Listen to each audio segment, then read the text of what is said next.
KSR YouTube channel. You can find us there as well.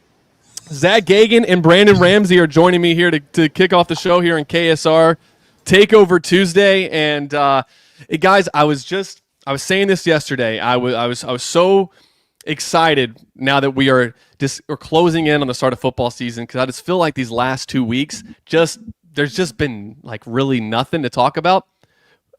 We could have something by the end of the week if you guys have been following along with the lawsuit that is going on in Louisville involving a couple of Kentucky guys. One guy who played at Murray State, I consider, he's in the state of Kentucky guy, Fred King. More importantly, though, Mark Mitchell. You guys have followed that. I'm hoping that soon on the KSR YouTube channel there will be a Zoom action that is breaking down Mark Mitchell video. What do you all think? Zach, do you think this will happen? And what would bringing Mark Mitchell do for Kentucky, as the arguments have to be presented to the judge today? Well, Stephen, do you care if I divert for a second and ask your experience at that courtroom? Because I don't know if I've actually gotten to talk to you since you were in the belly of the beast there next to Jack Pilgrim putting together his little drawings. So I'm curious to know, what the illustration was like in the legalese room. The illustration that Jack had is one of the funnier things. I'm actually going to try to pull that up because it was so ridiculous. Now, you know, Zach, Jack and we didn't go to law school. So a lot of the time we're sitting there, there's Jack's drawing right there. We're showing it right now on the KSR YouTube channel. This amateur sketch. It was interesting, and I thought that I talked about this the last couple shows here in Kentucky Roll Call. Just the arguments that the NCAA are making, I actually don't understand, and maybe you guys can help me. Brandon, you've coached college basketball. You know what it's like inside locker rooms and everything. Why are they trying so hard to prevent guys from playing? Who is it really hurting? Yeah, I mean, I would say this. I think it's probably twofold. One,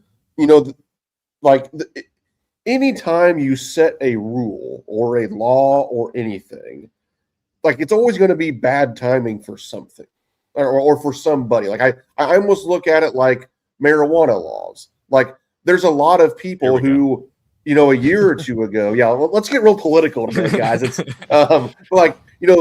a couple years ago, there was a lot of people that got in some trouble for things that today are legal. Like, does that mean they should have their records cleansed? Like, does that mean they should be let out of jail? Does that mean they shouldn't be on probation anymore? Who knows? That's not for me to decide. But like, some of those things were bad timing for some people that partake in certain activities. I see this kind of in a similar light. It's like, the 2022 class kind of gets screwed by the NCAA by saying, hey, we're drawing this cutoff line today. But the cutoff line has to be somewhere. Like, why? Like, if we let the 2022 guys play, then like, do we start getting lawsuits from 2021 players? Well, you could argue that no, you won't, because the cutoff right now is: did you enter college? If you entered college at 18, 19 years old was your freshman year, then the cutoff is you can't be older than 23. So right now, those 2022 guys fall within that. Guys like Mark Mitchell fall within that those parameters. So there is no slippery slope to getting 21 guys. 20 really guys. Young 2021 recruits, though. And that's fair. That could do that too. But I think we've also seen that every rule or every hard and fast thing that we want to say is just a lawsuit away from not being so hard and fast and not so kind of direct. So the other thing I think too is also the timing of it. Like, at some point we kind of just had to say, hey, teams, players, coaches, here's who you can recruit and here's who you can't. Obviously, with the lawsuits and everything, that went out the window very quickly. But I think that the goal, in theory, was like, hey, these guys have graduated. Like, don't hold roster spots for them. They're not going to be eligible. Let's move forward looking towards other guys that can then become 5-5. But we're not going to look backwards as to who might be able to kind of get grandfathered into this or who might be able to win a lawsuit. So trust me, I'm far from the guy that's going to sit here and like defend the NCAA at every turn, but I probably do defend them in this instance a little bit, where it's just like, hey, I get it. You have to make a rule at some point. You have to draw the line in the sand somewhere. And in my opinion, unfortunately, we've gotten to a place, probably in society in general, but certainly in college sports, where anytime you don't like something, you just file a lawsuit, and maybe you can kick the can down the road long enough that you just kind of end up getting to get your way. And obviously we've started to see, I know in Ohio, I believe yesterday there was one of the preliminary injunctions. They got their stay, or I'm just saying words that lawyers say now. That's what I was doing. They're doing the whole time. But so like maybe things are shifting actually back towards the NCAA side of things in this a little bit, but I know there's still several iterations of this to go. I'm clearly swimming in waters deeper than I should be at this point, so I'm going to stop talking before I say something stupid. That's kind of how I felt over the last few days, especially during that rapid reaction. I have never felt more dumb than trying to do a rapid reaction after a court hearing. So, yeah, I mean, I do hope that Mark Mitchell, I hear the argument against it. I just figure if the 2022 guys, they were in such a weird situation where COVID years were being extended, and so the guys who they played against that came before them all got an extra year. The guys who they played against that came after them got an extra year. So why not just grant the 22 guys? Like, I just don't understand why they're fighting so hard against it. Like, I don't think there is a slippery slope as long as it stays within those the rules that they have of being, you can't be older than 23. And we'll see how it plays out. But I mean, I don't think that it's like, I think that I would feel this way even if Mark Mitchell was lined up to go to Louisville. Like, I think that I wouldn't like it, but I think that feels like the conclusion that I would come to.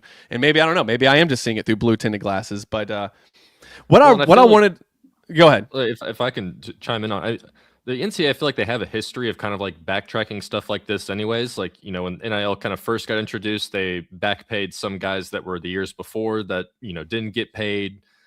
Walk-ons got grandfathered in. It feels like they kind of just go, they kind of can circle back to things, and like they have a track record of doing that anyways. And then, the whole COVID years, they kind of gave them an extra year for that. So I feel like that's why these lawsuits are probably easier to make, or, you can kind of justify them because, well, the NCAA has this history in the last 5 years of kind of going back on, getting bullied into going back on decisions. So maybe that's why this one is easier to make in that way. And, like I understand these 2022 kids because they kind of got stuck in limbo for however long it was. Like, that would be a very frustrating thing. Like, that's why Denzel Aberdeen was smart to like hop in the portal and commit to Florida like immediately, because he knew that it might not be tomorrow or next week or 3 months from now, but eventually they're probably going to find a way to at least, go back. And I did see what Brandon was talking about, where the NCAA kind of theoretically won something, in there, and they're like kind of maybe is pushing things back in their favor a little bit. But I think ultimately, like, the lawsuits are just going to pile up, and then you're just going to get a wave of these kids coming in. It's just the way it's all been handled is poor. Like, that's really what it all comes down to, is you shouldn't be figuring this out in the middle of August. Yeah. I mean, school has started.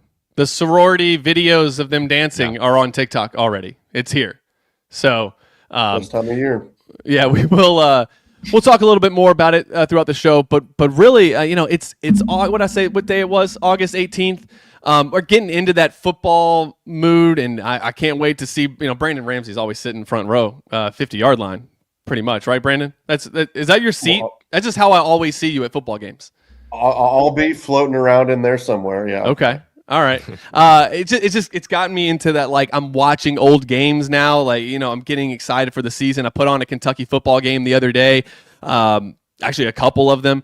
My wife, Jacqueline, she loves it. She loves watching old Kentucky games. You would be surprised. She's like, can we spend 8 hours doing this a day? This would be great. So that's the games are on in the background for a lot of the day. I just put them up on the TV. Had the Florida game from 2018 pulled up. But of course, like every year around this time, I'm looking for those big games, big moments, those rewatches, and finding like plays within them that were like, whoa, if they didn't make that play, then whatever happened in the fourth quarter would never have happened.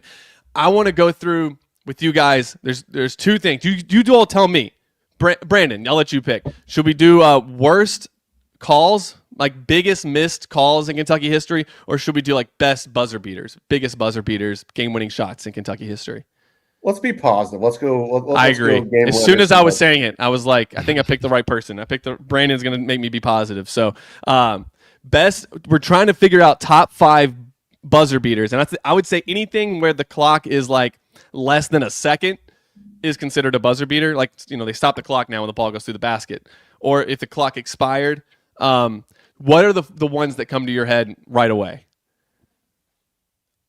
First one for me is Patrick Sparks. Yeah, that's a good one.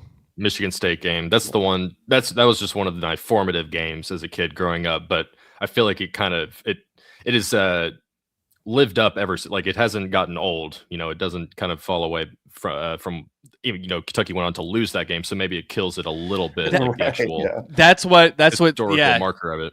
It's like the Keldon Johnson 3 against, who was that? Is it Seton Hall in the regular that was season another game? One that came to mind as well. Yeah, I mean, for me, and I don't know if these like really count as true buzzer beaters, but they're certainly the game-winning shots. I mean, you have to go to Aaron Harrison in the NCAA tournament. I mean, those are. I mean, especially with them being back-to-back games and such similar shots and similar spots. Like, I think you have to think about it. Again, maybe they don't count as true buzzer beaters. I'm sure Steven knows like exactly the second on the clock when they went through the net, but I don't. I mean, those both won games, so I think you have to. I think the closest one would have been Michigan. I think there was less than 2 seconds with that one. The Wisconsin one, another one had like a decent amount of time left on the clock. The Louisville one had plenty of time left, but the Wisconsin one, the Badgers were able to come down and take a shot at the buzzer. But I think we had a couple of them last year. Actually, I thought that the one Malachi Marino, like, where does that rank for you guys as far as buzzer beaters go? Because I was just getting ready to bring that one up, both because of just kind of the improbability of it, because it is like, I mean, it's literally the Leitner shot. Just it's a true buzzer beater too for us, and then also, by no means did the 2025, 2026 season go on to exactly be something we're going to remember for the rest of our lives, but I really do think this might have saved the season to the extent that it got saved. Like, I don't know if Kentucky makes the tournament, if they lose this game. And again, I get it. Like, we're not going to sit around and tell our grandkids about making the round of 32 in 2026.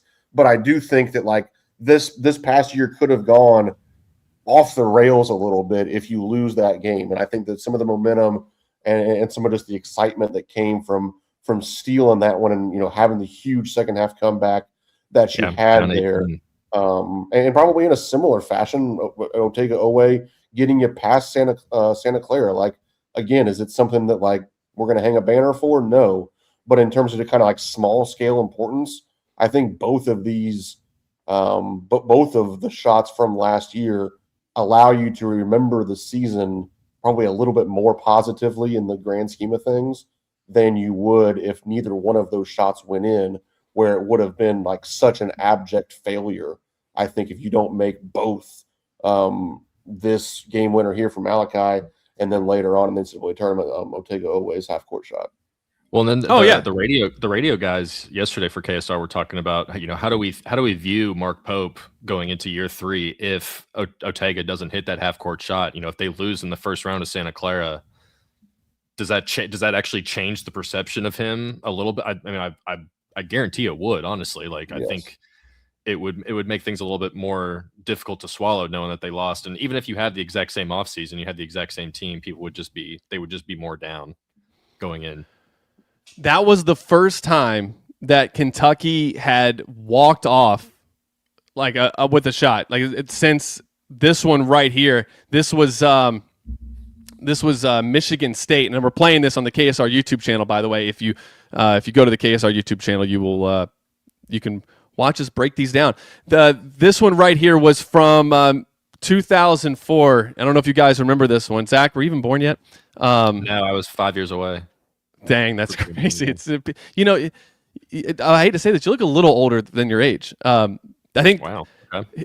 Yeah, it goes to Chuck Hayes, who tips it over to Eric Daniels, who beats it, the buzzer there. That's the last time. That was the last time before Malachi Moreno hit his that Kentucky had won a game on a walk-off shot. And how many times over the last 5 years have you talked about Kentucky not having a buzzer beater walk-off win? And then that's why the Malachi thing. Yeah, I talk about it a lot because it is weird. It's weird, right, that we haven't had one in Rupp Arena.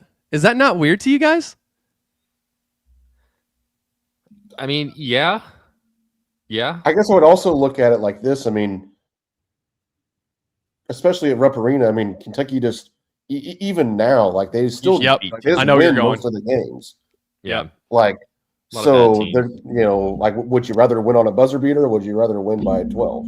Exactly. Well, there was that game against Vanderbilt, Antonio Reeves' sophomore year, and he took a 3. They were down 2, and it was at the buzzer, and it went just short, and that could have been it. How many have we had against us on in Rupp? Just we had in general. Okay, that's a good question. I remember Jermaine Couisnard from South Carolina. He hit one. I feel like against us. LSU, the tip in at the buzzer. Yep. Back in 2019, I think that was one. Yep. Was the Qualls shot? Was that in Rupp, or was that in Arkansas? Arkansas, I think. That was in Arkansas. Yeah. Trying to think of other ones that would have gone against us, and I'm trying. There has to be another one on the road. Didn't Arkansas have the tip dunk also? Was that that's not the one you're thinking of, is it? 2014 in overtime. The Qualls one, yeah, I'm pretty sure that's. Is that who that was? Yeah. Okay. I didn't know if that was in Arkansas or Rupp though. I'll tell you one that is close to being a walk-off buzzer beater against Kentucky was this one right here, and it started with maybe one of the worst calls I've ever seen. Oh yeah. Zach, you were there for that. What were you thinking when I forget the referee's name? Courtney, somebody named his last name's Courtney, I think. Yeah. When he made that call. I just remember that being a kind of an overall poorly officiated game. It's terrible in general, especially towards the end there. But I'm trying to remember what the exact situation was. So Kentucky was winning here, right? And then we were up by 1. Yeah, we just got to get they score pretty quick. We were up by 3. They score quick. We go to get the ball in bounds, and he's leaning on Chandler there, and then falls down as soon as Chandler went to move to the ball, which is pretty smart, honestly. But it was obvious that it was baited into awful. Yeah. And then of course Auburn wins on this little tip in. And I knew when this shot went up, Zach, I was like, there you get a lucky break with the miss, and he tips it in with 1.1. So by my criteria, it's not technically a buzzer beater in that I say it has to be 1 second. Or that's pretty tough criteria. 1.1. Maybe I was hoping Malachi could get another buzzer beater himself there. But I know in the chat, people are mentioning Boogie's shot against Mississippi State in the SEC tournament. That's a big one. That was a tie. That was to tie it. And then John Wall's shot against Miami. That was his debut. What about debut? Didn't Brandon Knight? Brandon Knight hit a big one against Ohio State. He hit that one, but that was with 3 or 4 seconds left, something like that. Because an Aaron Craft got a really. Was that that was the first round, right? Princeton was the first round. Yeah, he had the layup. Shot against Ohio State too. Yeah, he did. One later. Yeah. And then Ohio State took a 3, missed, and Josh Harrelson, Jorts, tipped it away. Yeah, that's the Cousins one is I can't believe I forgot that one. I left that one off my list. There was the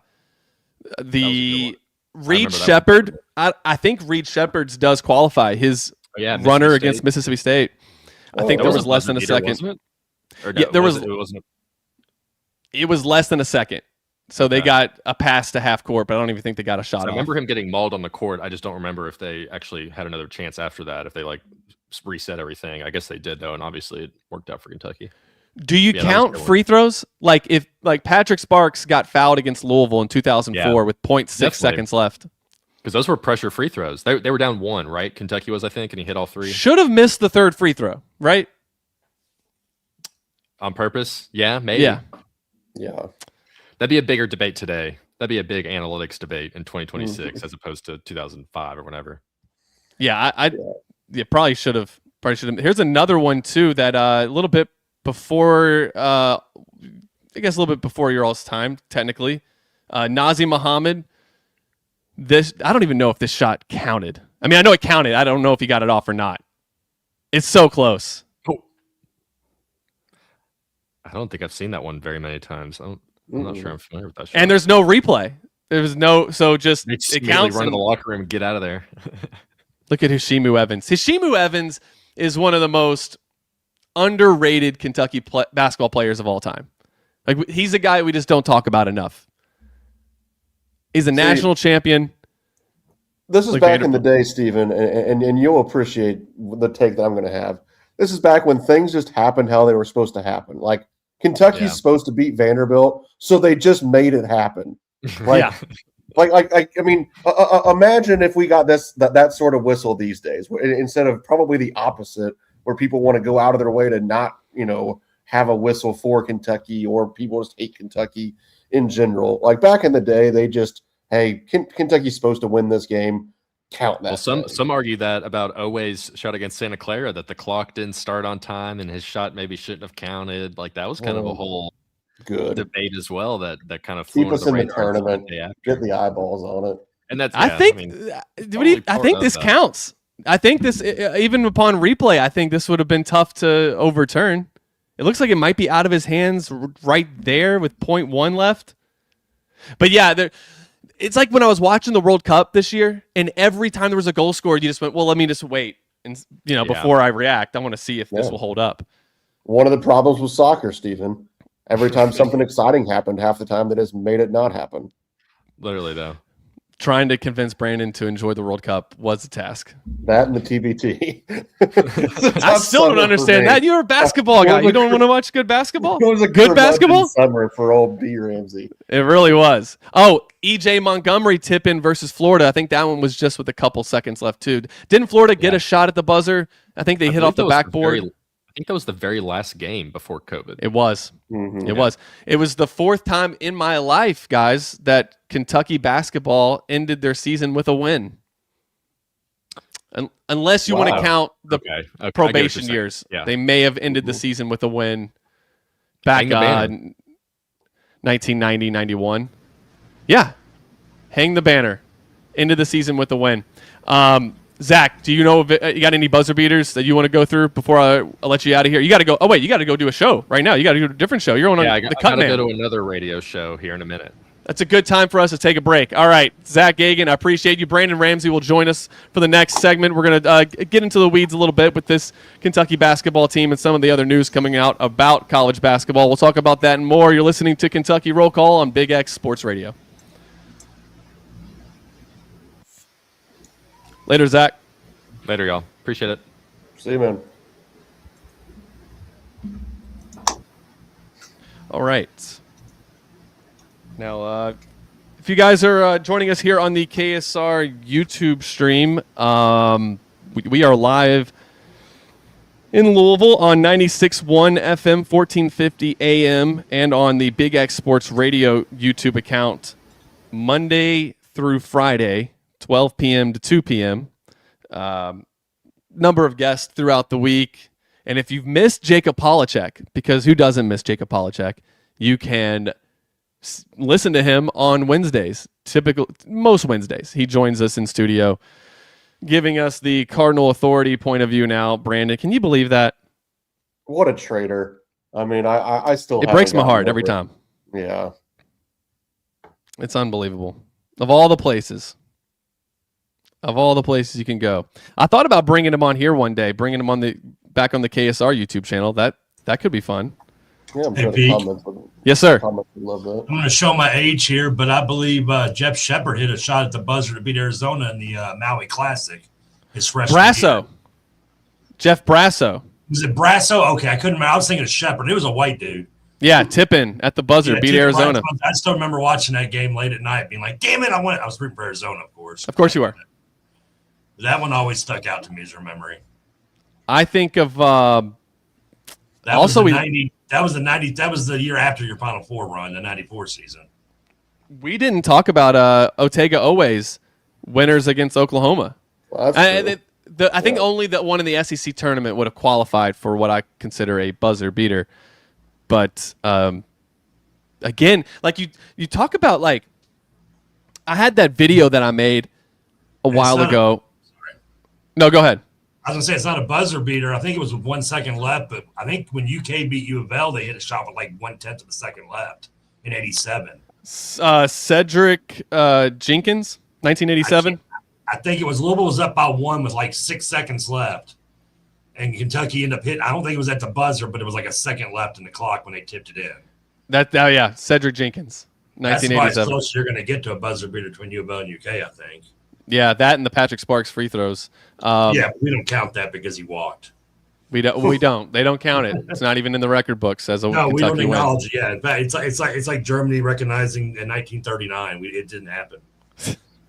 I do like how you compared Louisville to the Nazis, though. I think that makes sense. Actually, you're the Nazis, but that's okay. We're Poland. we're the poor Poland people who just like backed away. There's also the Kenny Walker buzzer beater to beat Auburn in 1984. Charles Barkley was on that team.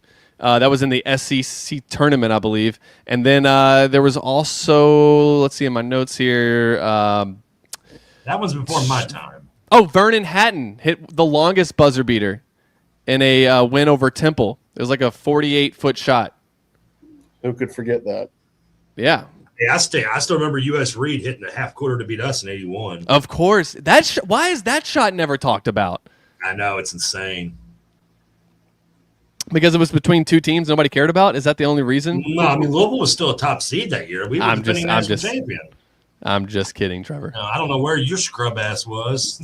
That's where the that was Louisville's glory days, the 80s. Hey, went to 3 out of 4 or 5. We own the 80s, baby. It's our decade.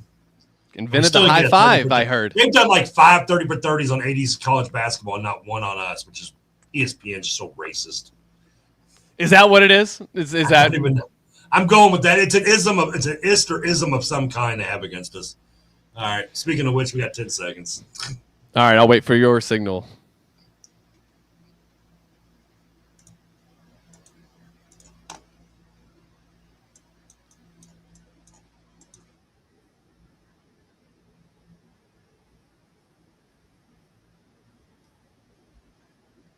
Well, welcome back to Kentucky Roll Call here on Big X Sports Radio. I'm Stephen Peake. Trevor Kelsey back at the studio doing the producing. It's the second segment of KSR Takeover Tuesday. We just got done talking about some of Kentucky's best buzzer beaters. But we let off Brandon Ramsey with a little talk of Mark Mitchell and the lawsuit going on that involves him and trying to get some eligibility for this season. And I believe the written arguments to Judge Edwards have to be presented today, so we will hear something about them later on in the week. Surprisingly, or at least to me it was surprising, Brandon Ramsey doesn't want Mark Mitchell to play basketball this year. Brandon, I'm so disappointed in you. Let's just assume, though, as we made those arguments in the first segment, if you want to hear Brandon's arguments, you can go back and listen. Let's just assume that he does get eligible. How much better is Kentucky basketball next year? Or this coming season, I should say.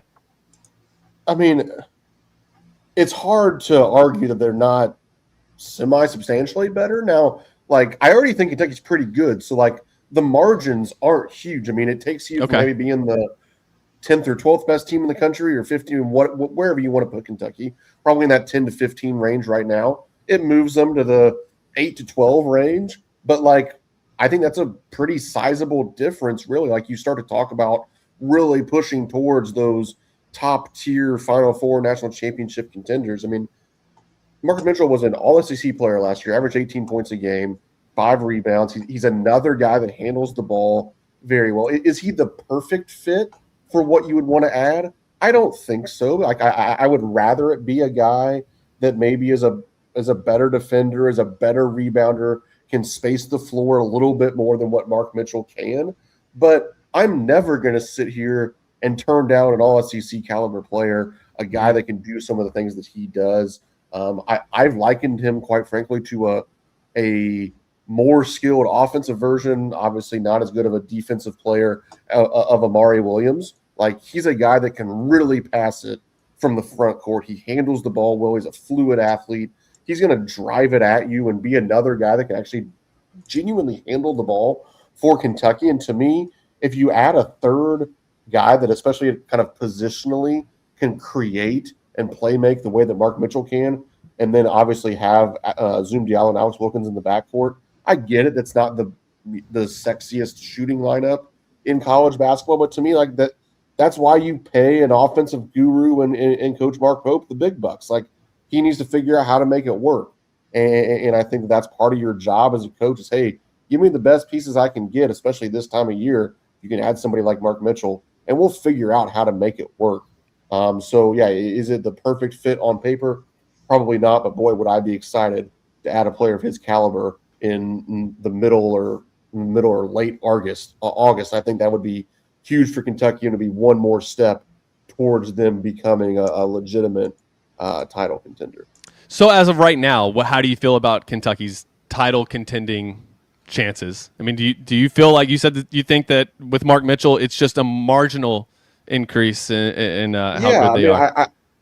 I think Kentucky's probably like a tier away. I think there's maybe 6 or 7 teams across college basketball that are clearly better than Kentucky's roster at this point. And then there's probably 4 or 5 other teams at least that I would lump into along with Kentucky that I think are very similar as sort of those tier 2 contenders that are going to comprise your 8 through 15 or so spots in the preseason poll. And I think that's probably where Kentucky sits now. I think they're probably still in that tier, quite frankly, with Mark Mitchell. They just might sit sort of at the top of that tier as opposed to just kind of somewhere within it. I think the biggest concern you have right now for Kentucky is just, are they going to be able to get enough stops to actually compete over the course of 18 games for an SEC championship? Are they actually going to be able to get enough stops to win 6 progressively tougher games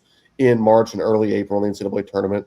That's my real reasoning for not including them among the true championship contenders. I think this Kentucky team has a chance to be one of those teams that is, maybe even top 5 nationally in the offensive metrics, but they might finish 52nd defensively, and that's going to, like, a lot of times that makes you very dangerous. You might even go to make a Final Four doing that, but history tells you that the likelihood of even making a Final Four, but certainly cutting down the nets, just not very high with that sort of a makeup. And I think that's probably what you're looking at right now, and it's probably still even what you're looking at if you add Mark Mitchell. He makes you better offensively, even a little bit more on top of what's already a very good offensive team. But I don't think he really moves the needle defensively. And in my opinion, when you're trying to win a title, I think that you need to move the needle defensively for this Kentucky team to truly kind of lift up to that next tier. That's interesting. I mean, yeah, you're right. Mark Mitchell is like a bigger offensive threat. I'm wondering where, like, how much better does he make the 4 spot, though, just in general? Like, Justin McBride is like, he can be, like I said, he can be maybe a better Ansley Almanor. I feel like right now we're kind of just rolling the dice on Usman N'Diaye. And if he doesn't work out, then our 4 spot is our weak spot. And, there's you love soccer, right, Brandon? You were just saying in the first segment how much you love it. Guy. There's the way that they talk about soccer and building a team, and it's you tell me if this is true for basketball. You're only as good as your worst player the floor on the field. So if you have a weak spot in that position, it drags the whole thing down. I'm not saying that Usman N'Diaye or Justin McBride are terrible or that they're really bad, but it's clearly like that. That's the one spot on the floor, Brandon, that I'm like, maybe we need to look into other options there. I mean, regardless, they're going to have this 15th spot to fill. So I assume if they can't go this route, they'll go international. But, I mean, it's August 18th. So how much time can be spent on this? Do you think they're going to have this wrapped up within a couple of weeks? I mean, you think they have to, right?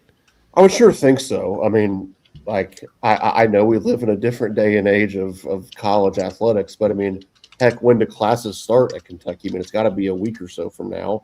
And, at least these days, you still, in theory, have to be enrolled as a student in order to ultimately play. I know you don't have to be enrolled on the first day of class, but, like, there's some loopholes around that. But, like, yeah, these things have to go quickly. And to your point about the quote unquote weakest link, I completely agree. I think that the big part about adding a Mark Mitchell is it's kind of like what it was for adding Milan Momcilovic. Like you needed an elite shooter, and when you went out and got the best one, who also probably becomes your best player on paper, and that just moves everybody else down a rung. Well, quite frankly, Mark Mitchell will probably become your second best player if he were to ultimately sign at Kentucky. So that moves everybody else down a rung. And I'm high on Justin McBride going into this season, but I'm a lot higher on him as like the 6th or 7th man than I am as the starting 4. I think Usman Njai has a lot of potential, and there's a chance for him to come in and make an impact. But I feel a heck of a lot better kind of allowing him to be that boomer bust sort of guy, as opposed to really relying on him to play 15 or 20 minutes a game. So to me, that's what Mark Mitchell gives you, is not only are you adding an all-SEC caliber player to the 4 spot, but now all of a sudden Justin McBride can slide into being a piece off the bench. That increases your depth. You don't have to count on Njai nearly as much, and he can either become better than all of them, and that would be awesome, or if he's not ready, it doesn't really hurt you that much because you have some depth there at the 4 spot now. So yeah, it's not even just about adding him. It's what it then does and changes about the rest of your roster makeup that makes it so important. And yes, to wrap it up, I mean, surely you're going to have an answer one way or another about this sooner rather than later, because like things are starting to move. Classes are about to start. You're going to be getting into fall workouts before, these things can't drag on much longer, or they just kind of become untenable to deal with. Yeah, and so even if he gets, I guess if the judge rules in his favor, there's still the NCAA tournament selection committee to deal with. Brandon, I guess you saw this. Jeff Goodman put this out. He said one member of the NCAA tournament selection committee said the NCAA may not be able to threaten teams that use players deemed ineligible by the NCAA, but I can penalize them, and so can other committee members if they want, whether it's by seeding or even not including them in the field. So all of the Selection Sunday, NCAA tournament selection committee conspiracy theorists, this fuels their fire a little bit.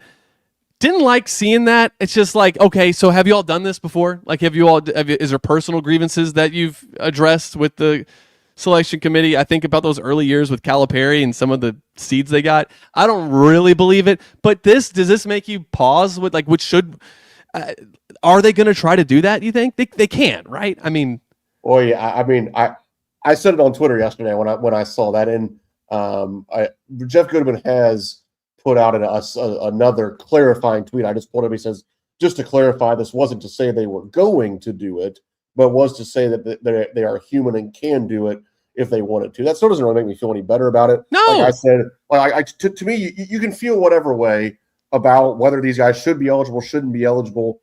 That's a whole separate discussion. But like I said in my response to this tweet, like this idea that we're going to have individual vigilantes working on their own agenda is not what we need in college basketball. I said it, and I genuinely believe this. Like I don't care if there's clarifications or not. And I know this was an anonymous source, and I don't really like all that stuff anyway. Like if I'm the NCAA, I'm finding out who this is and firing the guy immediately. Like you can't put this kind of thing out there and essentially draw into question the authority and kind of the sanctity of what we're doing here. Like I don't 100%. Care if you're I don't care if you're joking. I don't care if it was off the record. I don't care if it was anonymous. I don't care if there's something to clarify. I don't care if there's context. That quote is out there, and it is not good, in my opinion, for the NCAA, and something they should have zero tolerance for, in my opinion, of this idea that committee members just kind of create their own set of a moral code to operate by. That is not their job, in my opinion. Yeah, I don't like this. I don't like that at all. And the integrity of the whole thing, because obviously you can't just take a team that won 28 games in a Power 5 conference and say, okay, well, they're not going to make it to the tournament. But if there is anybody who's taken any of these guys, like let's just use, for example, Kentucky. Mark Mitchell comes and plays at Kentucky, and they're lined up to be a 3 seed. Oh, they got a 5. Well, wait a minute. Is that because they played with Mark Mitchell? Did they get punished for that? Even if they didn't, even if the committee was like, well, yeah, I mean, Lenardi's last thing said you all were a 3, but we think you're a 5. That's happened before. Brandon, I remember the Brandon Knight team. They beat Florida in the SEC championship. They were looking really good. I thought they'll probably be a 2 seed. Got a 4 seed. Same thing happened in 2016. I thought they beat A&M in the SEC championship game. Thought it looks like they were going to be a 3 or a 2. They got a 4 seed. So like something like that could happen just because that's what happens. And people will be like, all right, did you punish us for using a player that judges said could play, that we played with all season, and then you punish us for it? Is that what happened? And yeah, what a stupid move it was to put that out there. Yeah. Like I said, to me, you have to be able to put your opinions aside in roles like that and to say, hey, maybe you hate the fact that these guys are eligible. Maybe you have every reason to believe they shouldn't be eligible.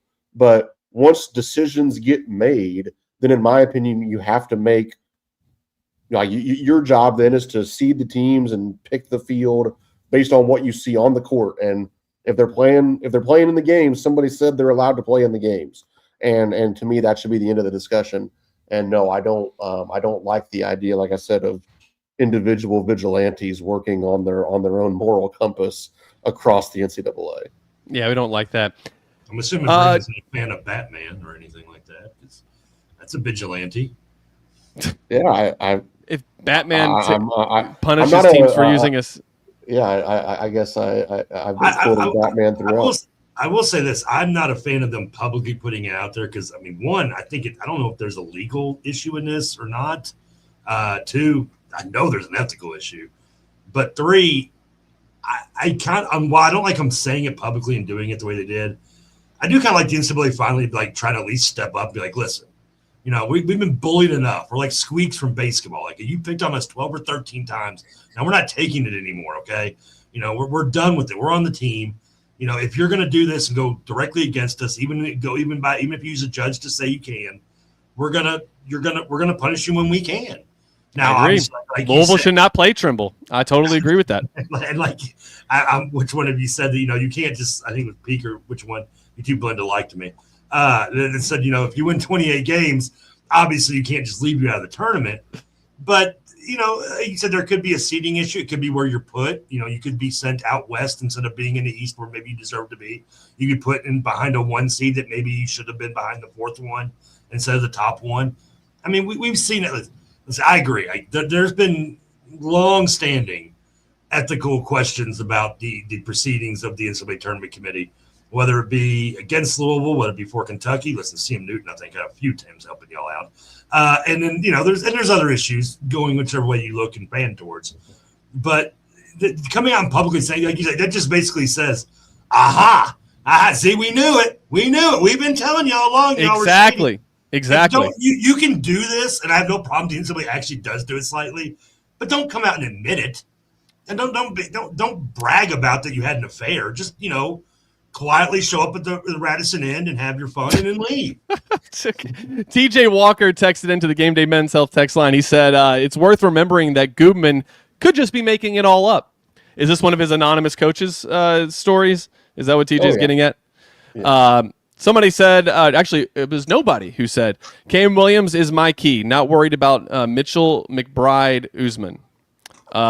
If the NCAA didn't do blank against Bama last year, then anything goes. So that was my argument against Alabama last year. When who was it, Brandon? There was the guy that was allowed to play. Oh, shoot, yeah. Yeah, he was a guy who played many years ago. Went to the G League, now came back, played for Alabama. I said, well, can you just punish him with the seeding? Like, okay, he can play, but we're going to probably drop you a seed line. I actually suggested that. So it was nice to see somebody from the NCAA selection committee taking my suggestion. Wisconsin guy says, I believe it. They cheated us in Cal out of a national championship. In retrospect, we have some traitor fans who sided with the NCAA because one and done hurt their fragile feelings. Wisconsin guy coming in hot. So this whole thing is just, I just don't understand why do they care so much? I understand the slippery slope argument, but the more that heard the arguments in favor of the players and I heard the arguments that the NCAA was making, I don't see a slippery slope here. I see that these 2022 guys, if they are allowed to play, because the rules were made up this year. It's not like, this is all new, so why not just let them play? I mean, you granted extra years to the guys who played during COVID. You're granting extra years to everyone else from here on out. And not only that, but the guys who played in 2022, like the incoming class of 2022, they also had to deal with JUCO guys getting 5th and 6th years. So, like, their experience has been interrupted pretty heavily, actually. So this could make it up to them. We'll see. And I do expect that, and maybe I'm naive, but I expect these guys to be cleared to play and for Kentucky to potentially add a really strong guy to their roster in the form of Mark Mitchell. So we'll wait and see about that. Hey, Brandon, I know that you checked out Jack Pilgrim's one-on-one with Mark Pope. Yes. Which is pretty cool. Do you have any major takeaways from that?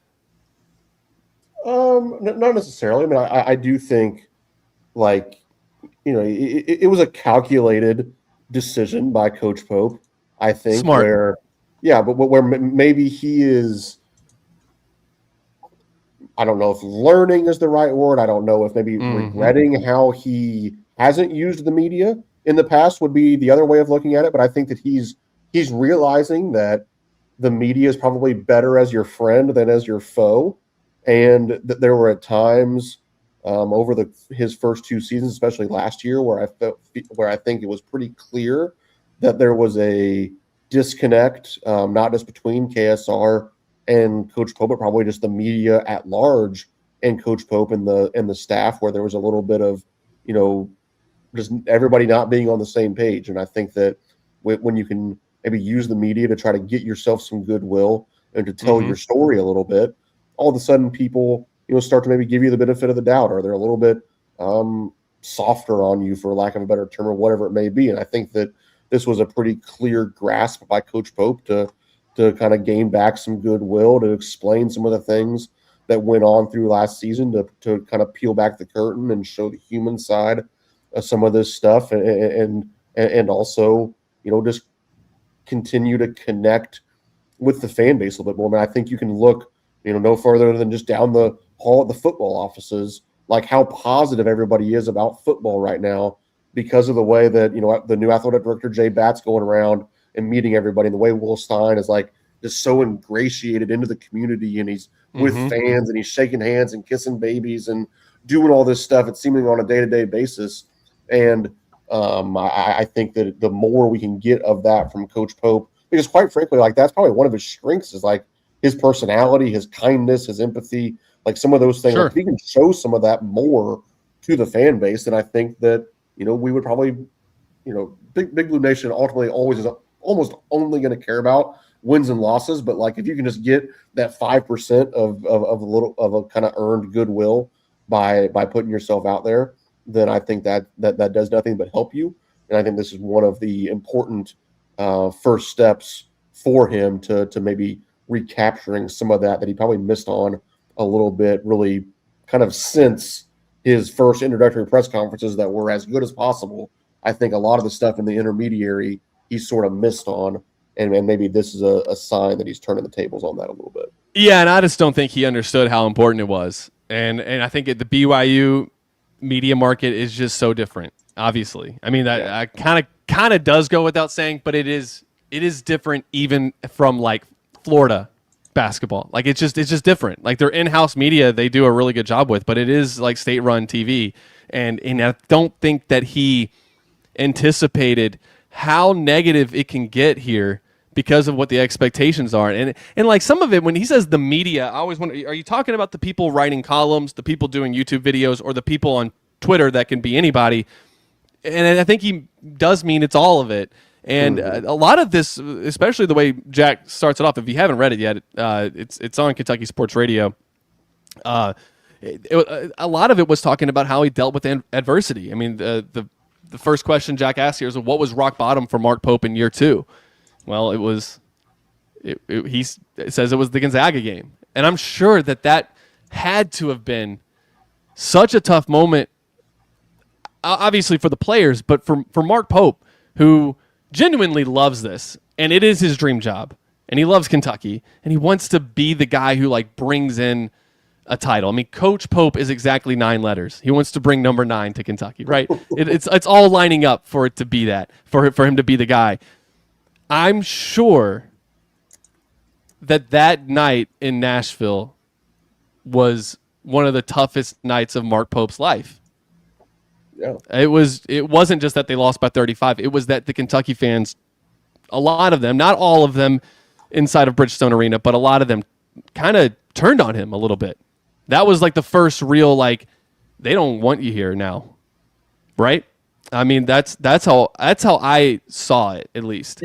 Yeah, and, I think that all of us can only imagine what it feels like, or hopefully we can only imagine what it feels like to kind of like have something you've dreamt about your whole life, something that you love.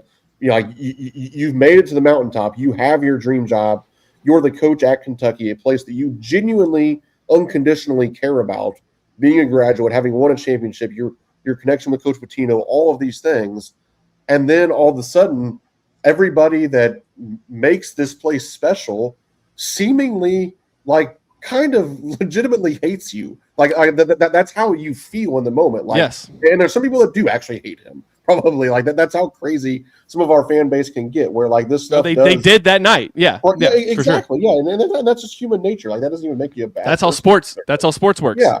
So yeah, I mean, I can't even imagine how low you would feel when this thing that means so much to you, then all the people that make it mean so much to you turn on you seemingly overnight, and you have this national embarrassment. That is incredibly hard to deal with, no matter how mentally strong you are, what your sports system is, all these different things. So yes, I'm not surprised to hear him say that was rock bottom. And I think that, you know, he's going to have a very important year ahead of him this year to hopefully not experience any more rock bottoms, and hopefully to start to experience some really fun highs, because we know there's a lot riding on his success and or failure this year, because you know, Kentucky fans are not going to be very patient, even though he's one of our own. And while the last couple of years haven't been awful, they certainly haven't been up to caliber. They haven't been the standard that he says he understands. And if he truly does understand it, then he should be the first one to tell us, like, hey, this isn't what we expect to do here. And I think that he's going to have to prove that he can get us to that point here in 26, 27. Well, I think if he can get Mark Mitchell, I've said this, and maybe even without Mark Mitchell, they're going to start 17-3, Brandon. They're going to win 17 of their first 20. Trevor's going to laugh, and that's cute. But they're going to start off. They're going to win 17 of their first 20, and whatever happens from that point on, we'll see. But it's going to be a great start to the year. I can't wait. I'm going to keep laughing until you actually bet on it. I'll bet on it. What do we need to bet? Who has more wins after 20 games, Louisville or Kentucky? Yeah, loser buys Salsaritas. There we go. Deal. I'll buy you Salsaritas. All right, there you go. It's official. And Brandon, it's on my book. Brandon gets to eat for free whoever wins. Love that. There you go. All right, Brandon, I appreciate you. Nick Roush will join us on the other side of the break, and we'll talk about some of the worst calls that went against Kentucky in Kentucky football and basketball history. We'll talk about that and more on Kentucky Roll Call here on Big X Sports Radio. We'll be right back. All right. I'm going to send the link to Nick. I think that's one of the things that will help. All right. My dad is listening live. He says Brandon Knight, Ohio State. That was back at 12-18. So we did discuss that one. We also had no, Liggins was not. That was to put him up by 4. So I'm trying to think of there's got to be other ones, other like close to buzzer beating shots in Kentucky basketball history. All right, let's get this over to Nick Roush. Top 5 worst calls in Kentucky history. If you guys have any in the YouTube live chat, throw some in there. Help us out. I only have a few in my notes, so we're going to be coming up with these live with Roush. And we'll obviously talk a little bit about Kentucky football. They are doing 11 personnel daily, and today they're going to be doing a show at 6 o'clock with one of my favorite Tennessee Volunteers. Cousin Shane will be joining Nick Roush. You have a Tennessee player you like? He's not a player. Cousin Shane. Have you never seen that SEC podcast, Trevor? No, the only Tennessee writer I knew, unfortunately, we lost last year in West Rucker.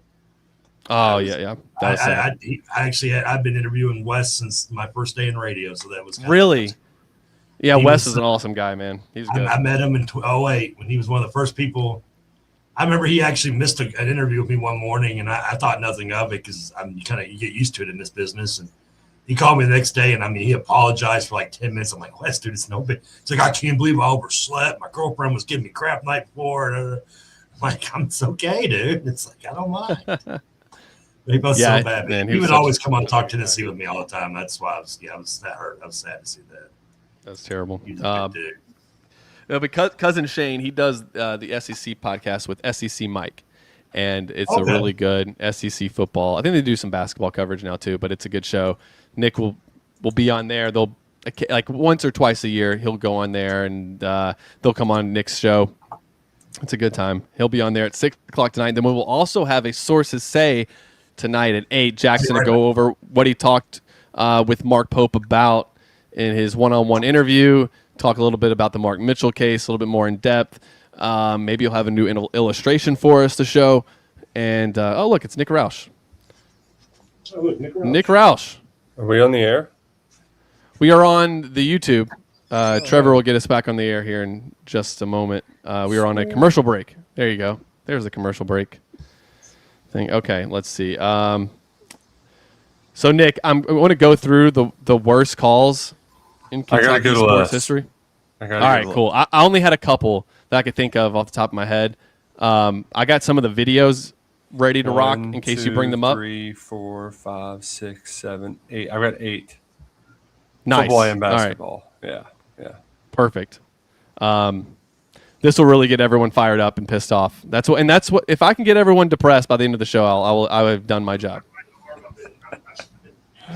I did spend a lot of time getting a good freeze frame of the Wisconsin putback in 2015. I was just like, you're such a sicko. 1 year later, and Kentucky goes 40-0. I have. I don't know if I've ever watched a single second of that game ever again. I've just kind of blocked it out. What is Trevor carrying? What does he have? What is Trevor carrying? Can you hear us? I don't know. I can hear you, slaps. It's an ice pack. For what? He's got tennis elbow. He's playing a lot of tennis. Actually, it's not. And sad thing is my elbow's not bothering me. It's my forearm. It's like moved. It's because is it like nerve damage? It's tendon issues. He's got lots of nerve damage, especially in the brain. It's never coming back. But if I could have his memory, though, Nick, there's a time every show where I just go, I'm just shaking my head like, how do you know that? How have you remembered that?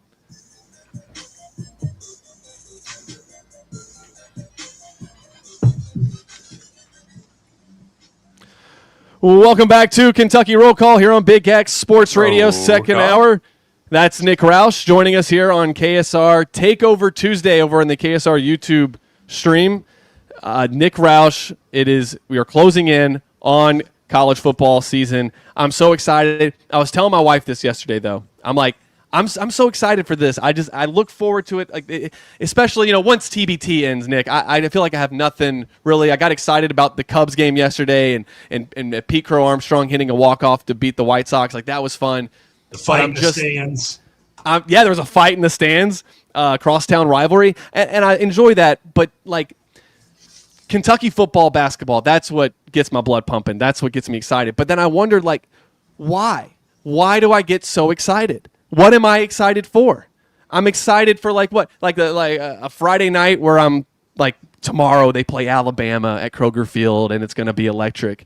and then we're going to need like one stop, just one more stop to pull off the win, and the Tide are going to score. And then Sunday morning, I'm going to wake up, I'm going to feel sick to my stomach, and I'll walk around all day thinking like, we had it. We were right there, and I'll feel that pain forever. And every time I think about the game, and like every year this happens to me. Every year, Nick Roush, every year I get my heart ripped out by at least one game, whether it was Texas last year or Georgia the year before or South Carolina the year before that or Ole Miss the year before that or Tennessee the year before that. Okay, I could keep going. Yeah, we get it, Peake. So why do I choose that to be invested like this? Like I have enough data to know that it's going to happen to me again.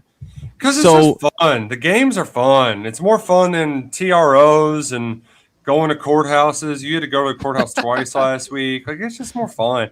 And as much as, the roster building aspect of it, I know some people, they'll even start compiling transfer portal wish lists during the season. Some people, that's what they love. I'm still, it's the games are the best. It's the feeling you get whenever you pull up to the stadium and you smell those grills, you get that first crack of the can, right? Mm-hmm. Like all of that, it just gets you fired up. And a little bit cooler weather. It wasn't 120 degrees today, so even I was like, "Ooh, we're getting closer. We're getting closer." 18 days, Peake, just 18 days.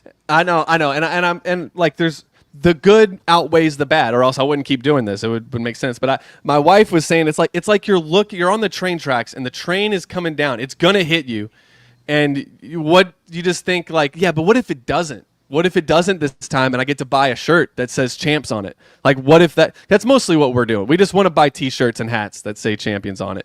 And I've gotten to do that a few times. All right, Nick Roush, after I've gotten through the doom and gloom of why do we continue to do this as sports fans, one of the reasons is we're going to talk about some of the worst calls, missed calls, bad calls in Kentucky football, basketball history. Just to remind people that you're going to have your heart ripped out in the next 8 months. One day, it's going to ruin your day. One game is going to just ruin your week. So let's get into it. Nick, I only had a couple written down, so I want you to kind of lead it here. Okay. Well, I'm going to start with a couple of missed calls that were actually good, because here's the thing. Oh, that's right. I forgot there is that option. Good things can happen. Right, because whenever there is a preseason injury, a lot of fans think that you're the only team who suffers preseason injuries because they don't pay attention to what else is happening. It's true. So I wanted to include a couple of really bad calls that didn't hurt Kentucky. They actually might have helped Kentucky. I don't know if this one quantifies, but Chris Jones's flop might have been that's the worst flop in the history of flops, right? Oh no! Yeah, oh, it's so bad. It was so bad. He got up holding his face. He got up acted like it hurt. I mean, his neck is it's permanent damage. The whiplash he suffered by himself. Who was the UK player that punched him in the mouth clearly and hit him with a chair and then dropped a Macho Man elbow on him? Who was that guy again? I mean, that was so bad. I mean, criminal charges should have been put against him. I mean, I can't remember the specifics. I know Kentucky won because, like, it was a Kentucky-Louisville basketball game? Yeah. Right, exactly. That one was really bad. Here's one that should get Trevor's blood pressure raised. DeMarcus Cousins. Blood pressure raised. DeMarcus Cousins elbowing Jared Swabshire in the face. Like, that was awesome. And they totally should have called some. In today's college basketball, they do go to the monitor and reverse it. And that's where I'm kind of the opinion that the over replay review of sports has kind of ruined it, because what's the cost of getting every single call right? I do appreciate that at least in college basketball, they've dialed it back a lot with the challenge rule. So you're not going to the monitor the replays lasted longer than actual gameplay in the final 3 minutes of a basketball game. So they cut it back some. But at the time, it was great because I was dating a girl who was a U of L fan, and it was like her dad and all the U of L guys were around, and I was just giggling. They were so mad. It was awesome. I can only assume that the DeMarcus Cousins clear blatant flagrant foul on Jared Swabshire, which should have got him suspended if not kicked out of college, was just the sports gods were paying you for Leitner, I assume. They were just like, you know what, it's been like 25 years now. I guess we can pay him back and let them get something over Louisville because they need all the help they can get. I also think there's an art to some of this. People get really mad at Shai Gilgeous-Alexander for being a foul merchant. You know who was the number one foul merchant probably in the history of the NBA? Kobe Bryant. People love Kobe. Mamba mentality. That dude, as soon as you went to reach in, he would rise up and draw a foul. But people conveniently forget that. In his, 80? How many points did he get in his last game? 60? 81. No, but his last game, he went for like 60 or something too. Yeah, 68 shots, but yeah. And I think 30 free throws. Like, that's what Kobe did. And I know it can be annoying, but, like, there is an art to it. Same thing with dirty play. Draymond gets a bad rep. There were plenty of guys over the years who were good at sneakily doing dirty stuff, like stepping on another guy's feet. That was one of my. I love to do that. Kind of lose their balance. I used to pinch butts. Yeah. Oh, you're a pincher? Oh yeah, when they're backing you up and you just pinch their butt a little bit, you get their attention. Or you poke them, you pinch, give them a little pinch in the ribs or in the kidney area. Oh yeah, I was bad in the ribs like that. Yeah. That's. Dirty as they come. I like that art of the sport because usually it's the person who retaliates gets caught. So we over replay too much. We need more people getting away with elbows to the face, especially if it's DeMarcus Cousins on Jared Swapshire. Which, by the way, if you go back and watch the beginning of that game, that was one of like 7. Eric Bledsoe was trying to fight Louisville. Reginald Dell.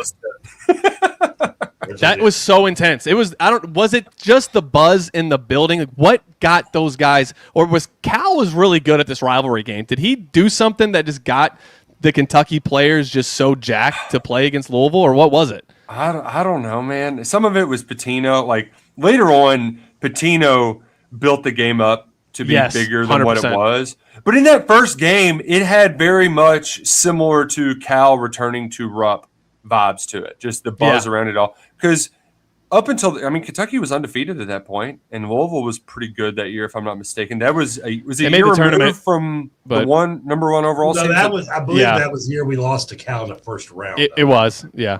But it would have been 2 years after they had the T-Will team that was really good. It was a year removed, actually. Yeah. From them. So Louisville was, that was the first huge game of the year outside of the Champions Classic. So.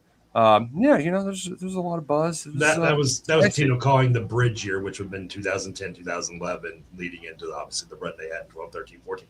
I am surprised, Nick, that you would make fun of a guy like Chris Jones, who then honor a guy like SGA, who is just as big a flopper as Chris Jones ever is. No, Shai people actually he has to get touched at least. Oh yeah, right. I can show you about a dozen times that has the win that got knocked over.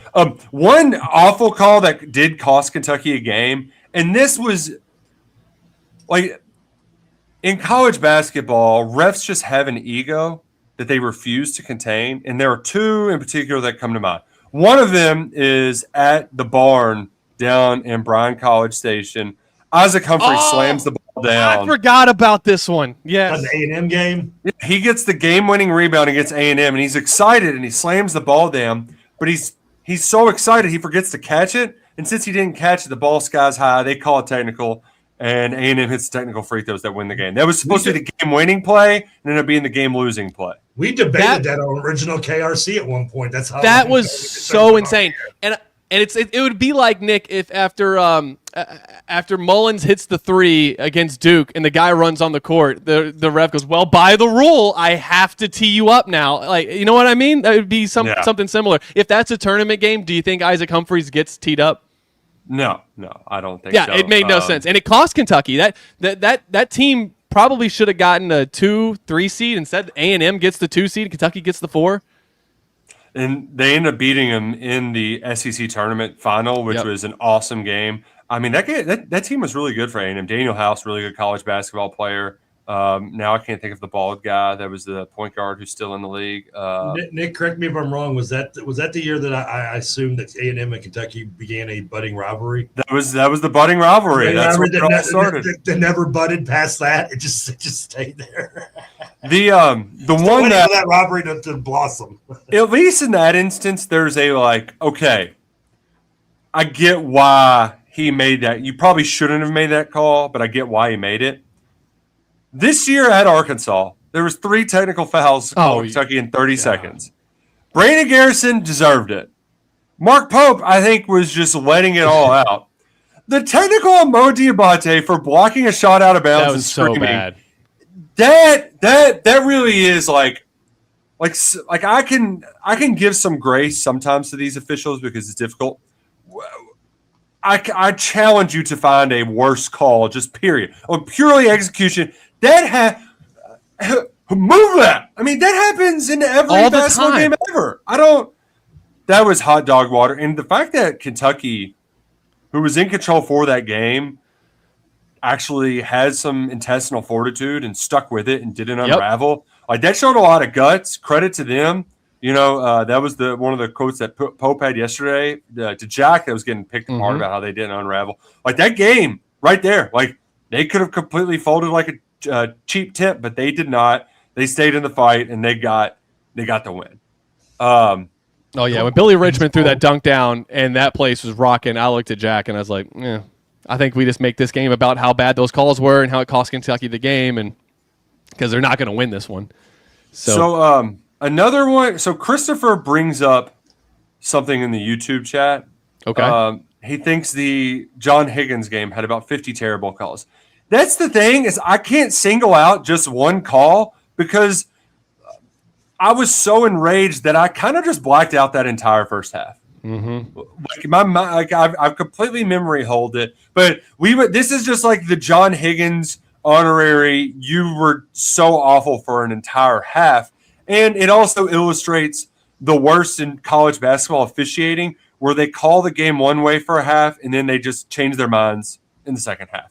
Like, as a player, just be consistent, because then you know how to play when they change it up. This was they did this all the time with Rick's teams, where they would just basically foul the entire game until the refs got tired of calling fouls, and then in the second half they'd quit blowing their whistle for the little reach-in slap fouls. So just be consistent, please. John Higgins, you suck. Somebody wanted to know in the Game Day Men's Health text line if replay review was around back in the day, would Christian Laettner have been thrown out for stepping on, it Timberlake? Yeah. Timberlake. He would have been thrown out. And then here's the one. At least they're gotten a flagrant one. I don't know if he may have been thrown But out. Nick has a take that the Laettner shot was good for Kentucky.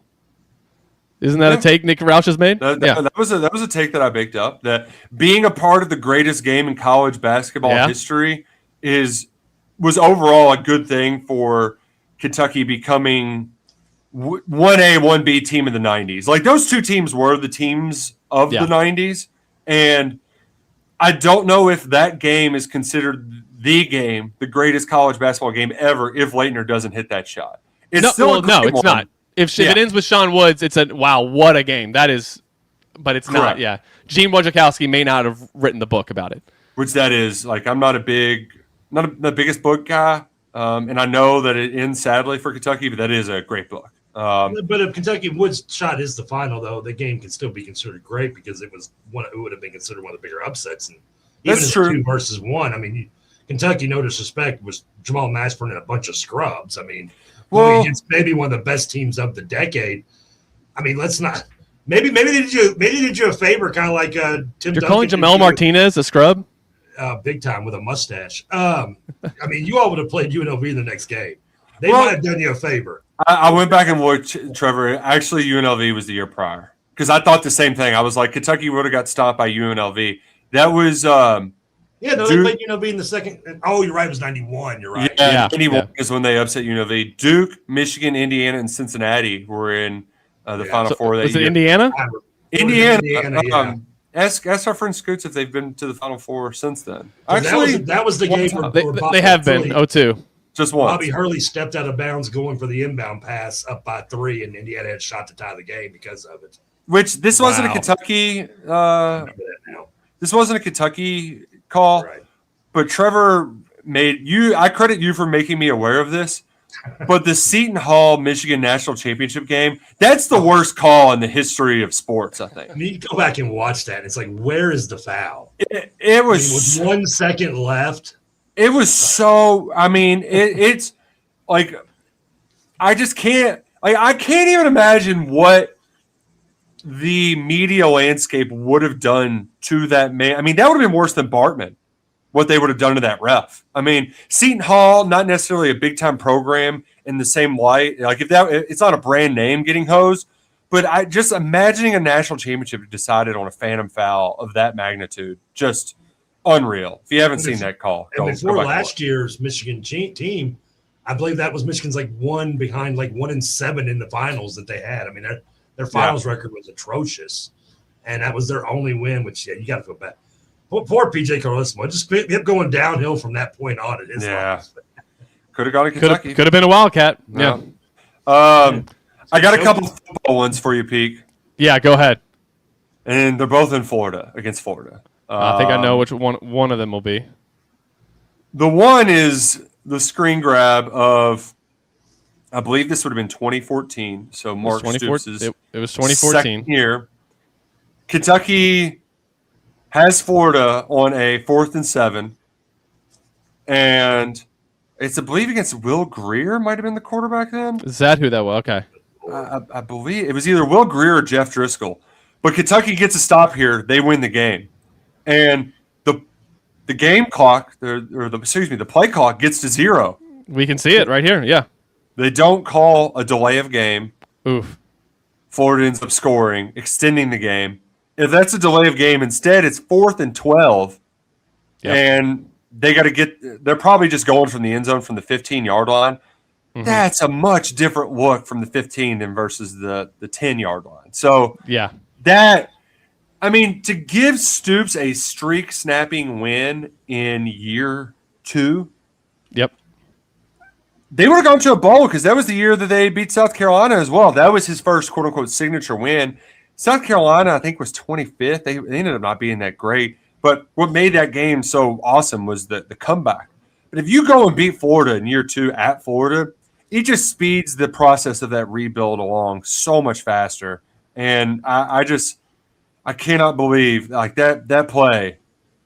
That was tough. That was tough. And this is another one of those, though, Peake, where if you watch, especially in the NFL, they usually give them a brief pause. Like if it hits 0, they aren't immediately just like and blowing it dead. Like they give them a beat. So maybe they give them a beat there. But that screen grab, that was brutal. That was tough. And we still had to chew on that loss for another 4 or 5 more years. And the worst part was, Peake, is there was like 3 more close calls, one of which was in 2017. And oh yeah, there was the run by Benny Snell should have put him in field goal range. What call are you referring to though? It was that call because the hold. Yes, Mark Stoops left receivers uncovered multiple times and got down, but Benny Snell actually got them comfortably within field goal range. Yeah, and they called Nick Haynes for a holding call.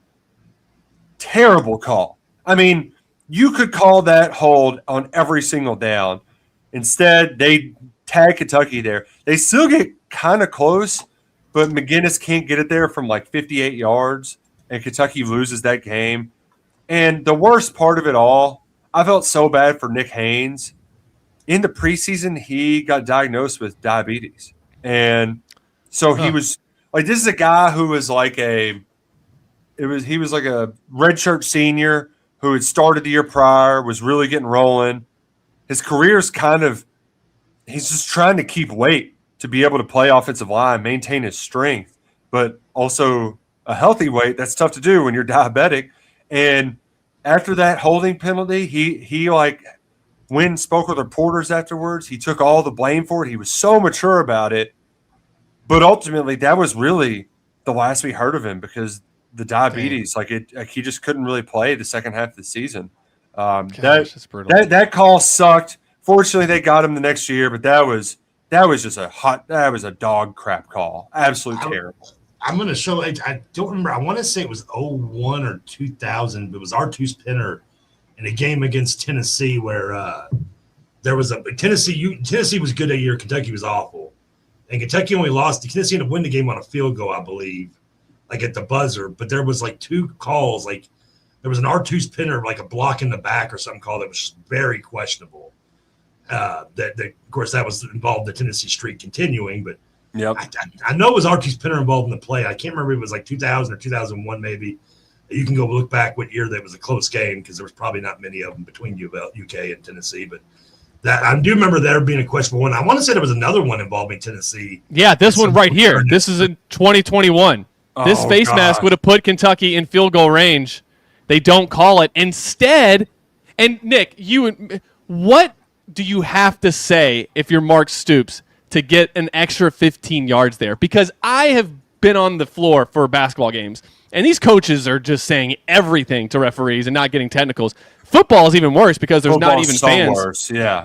There's not even fans around. So what could he have said to this guy right here we're looking at to get an extra 15 yards? I mean, people, if you remember the game, you'll remember Kentucky converted on the 4th and 24 or whatever it was. But it's still, that call hurt them because it would have pushed them 15 yards from the spot, which would have been well within range. Not only would you be in field goal range to tie it, but there was still a minute to go, and you could exactly in theory drive it down and go score a touchdown. Probably hand the ball off to C-Rod instead of passing it 4 straight times.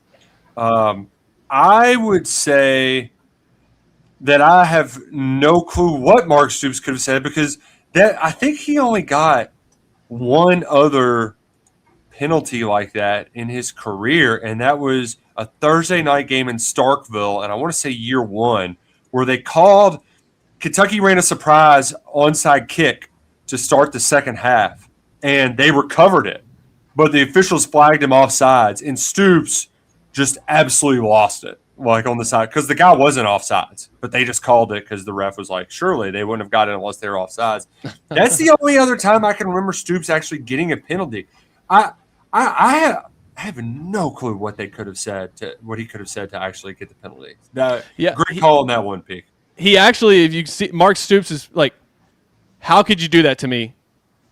Why didn't you call the blanking face mask?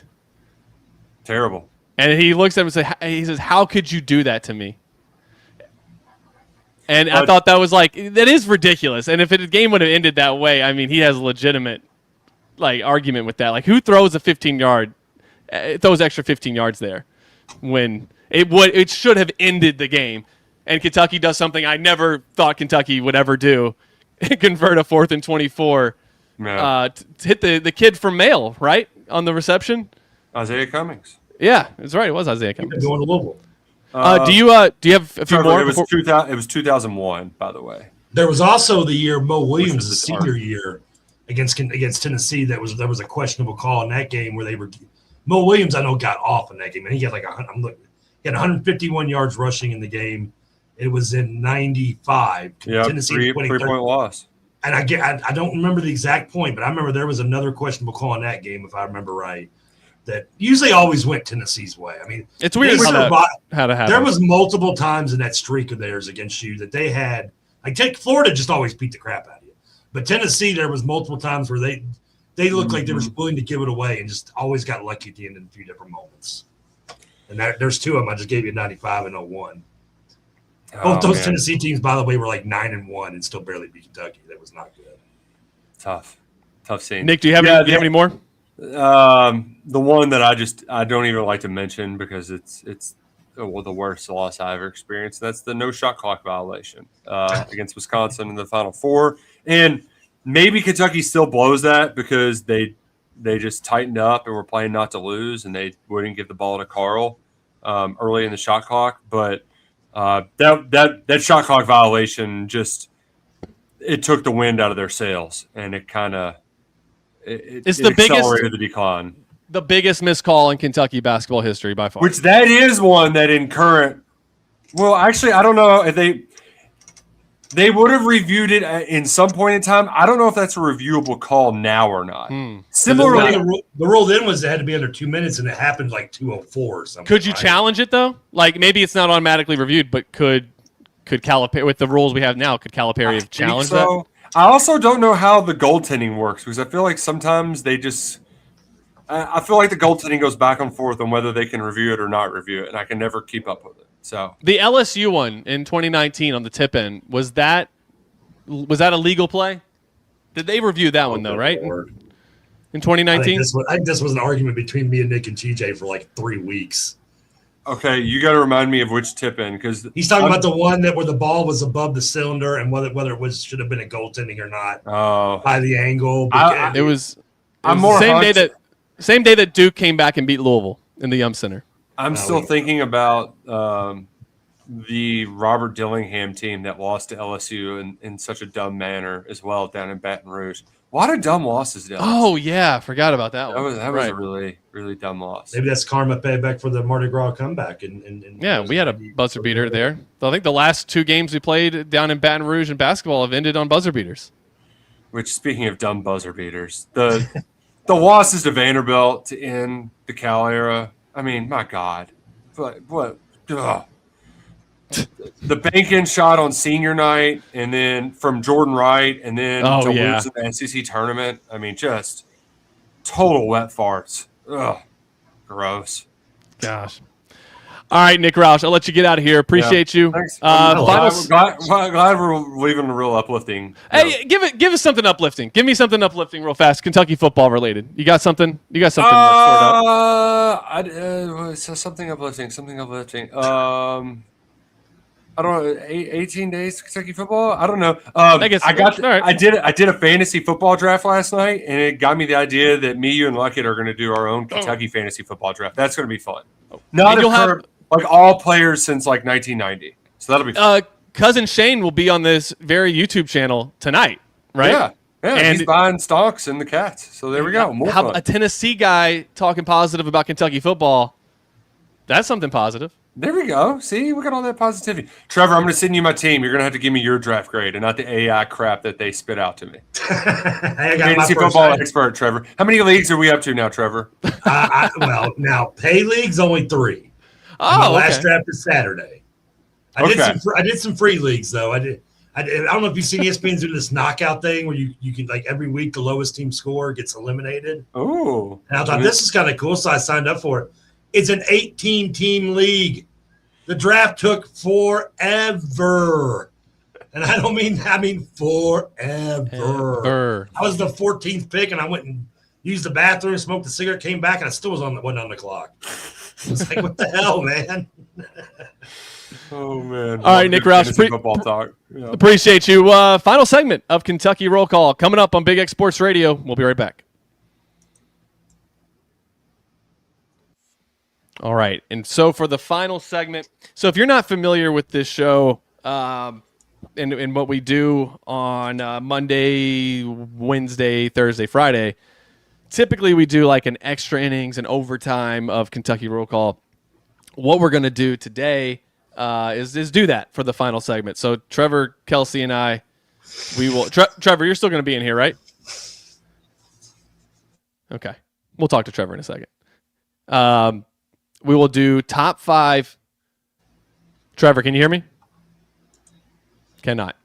We're going to do top 5 movies that I'm going to a cabin in the woods for just a few days, my wife and I, just to get away from everything before the season starts and everything gets crazy. So I've asked Trevor to come up with 5 movies to watch in a cabin in the woods. We're going someplace where there's no Wi-Fi, there's no way to contact anyone, and no one to hear us scream if a murderer shows up. So won't give anyone the exact location, but we will be. That's what we'll be doing. Trevor, top 5 movies. Let me ask you this question: are we talking? Is this like just another like on a desert island version of like, but instead in a cabin in the woods type thing? Yeah, kind of. If you're stuck on a desert island, what 5 movies are you taking? Yeah, so it's like, what movies should we take with us, download and take with us? There's not going to be any Wi-Fi. There's not going to, we're going to be isolated. And no Wi-Fi? Well, I mean, what kind of, where are you living at? I mean, good Lord. Well, that's what I don't want there to be, I don't want people to be able to contact me. This is like the last, every time we go on a vacation, it's just chaos because you got to do all this stuff. And I was like, one day we got to take a vacation where we just don't do anything because the season's getting ready to start. As soon as it starts, it's just going to be chaos. And I'm going to be driving back and forth on 64. I got to go to College Station, Oklahoma, Tennessee. I got to go to all these places. And so it's just going to be chaotic for the next 7 or 8 months. So this is like a way to just get reset and, Okay. Get the tension off a little bit. And I'm not much of a wilderness guy, but I'm okay. I can dig it. We'll go hiking a little bit, and there's a campfire there. We'll grill out. I think we're gonna go out to dinner one night. Like there's some places nearby we'll drive to. But okay. Roughing it to me is no internet, but okay. Oh no! I'm very I'm gonna be. I think there will be some service that we'll be able to get. So I'll still be checking in on things because I just know how I am. I will say this from past experience in movies: if there is a VCR in your room and they offer VHS tapes, don't watch it. Why is that? Because that was the concept of The Ring. Oh, right. Duh. Okay. Yeah. That was. Hey, The Ring is that's a scary movie. Oh, The Ring scared the hell out of me. Now, keep in mind, I remember the first time we watched it, I was way too baked. So, I mean, it did help a little bit making me scared, but yeah, I'm not Does it hit you harder after you smoked? There's the horror films? Out. I mean, it was, because I remember going into the movie, I was like, it's a videotape that kills people. This is going to be the dumbest thing I've ever seen. There's no way this can be any good. And other than the little kid being like a really bad Sixth Sense ripoff, the rest of the movie I enjoyed. I was like, man, this is actually. I mean, I'm very picky on my horror films type. So I'm not very. It's not my favorite genre, but that movie is definitely one of my favorites. And they all don't have to be horror films, but they can be. I didn't either. But and also, Trevor, I added one thing to the end of every show that I'm going to start doing. I think you'll like this. It's just we're going to learn one thing every day. So a study finds is we'll find some studies.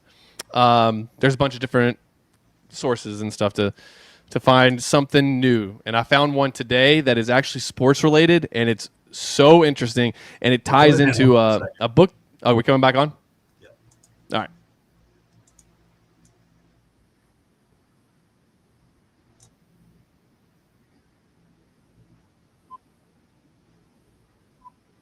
Welcome back to Kentucky Roll Call, final segment here on Tuesday, August 18th. I'm Stephen Peake. I'm live in my house for the KSR Takeover Tuesday, but right now it's just going to be Trevor Kelsey and I. We're going to talk about. We're going to go ahead and do the Kentucky Roll Call extra innings segment here. I am going on a trip this week just to get away from everything for a minute. No Wi-Fi. Wife and I are going to go to a cabin in the woods. And just to just get ready for the chaos that's coming to start the season.